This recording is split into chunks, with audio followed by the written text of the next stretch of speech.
Hi, I'm Dawneen Blakeslee with Blakeslee and Associates. I'm an interpersonal relationship coach, and we're here at the Gift and Home channel, and I've been talking to you in some of the segments about how to be really effective with your communication. And I want to just review a little bit of the basics, because I think sometimes the basics are the things that we forget. We forget that it's so important the way we look and what we say and what we do and how we say it and how we do it. We forget about those things, and one of the things we forget about is the power of first impressions. Did you know that a first impression is made within 4 seconds?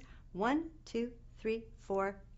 An impression is made about you, about your facility. Sometimes it's before they even walk into your store. 55% of a first impression is visual. Have you looked at your parking lot lately? Have you looked at your windows, your door handles? Whatever it is, it's very powerful, that first impression. How many light bulbs are out? If I came into your place right now, what would I see? How many light bulbs would be out? Is everything in disarray? What is the first impression? What's the first impression that your employees give? That's an important thing too. Quick to smile, quick eye contact, 4 seconds to make a judgment.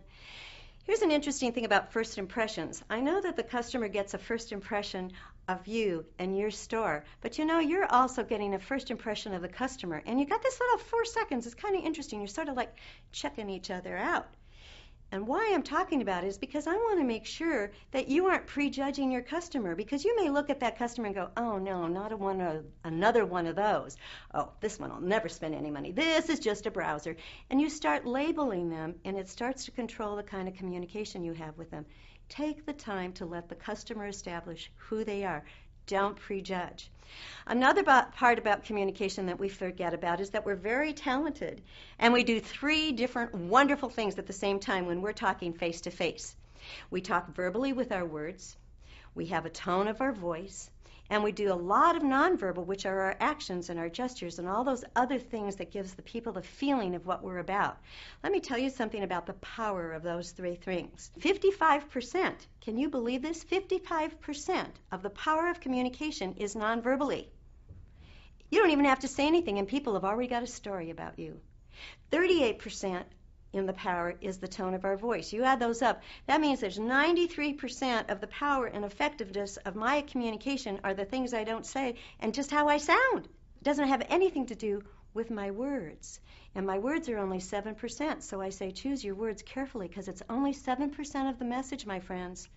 93% of that message is going to be about the tone of your voice and what you look like, how welcoming you are, how happy you are to see them. So how effective are you at being very aware of the message that you're delivering? Now that we've talked about the nonverbal, the verbal, and the vocal, I think one of the most important things to remember too is an active listening. That's the greatest gift of all, is how well you listen. And there's really 3 very easy steps to active listening. The first step is paraphrasing. The second step is mirroring. And the third step is summarizing. When you paraphrase, it is the most wonderful thing, because you are repeating back what it is you think that that customer or that employee needed. You suddenly show them that they have value and that you're really trying to understand them. Now, I caution you, don't be a parrot. What I'm saying is to interpret it through your own head, what they're saying, and paraphrase back what you think it is they need. When you mirror, it's looking at their emotional levels. If they're confused, to comfort them and say, I understand why you're so confused. This store is so big and there's so many items. Let me ask you a few questions, and that'll help you.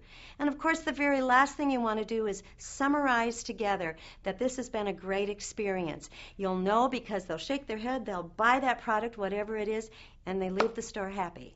This is the Gift and Home channel. Thanks so much for watching.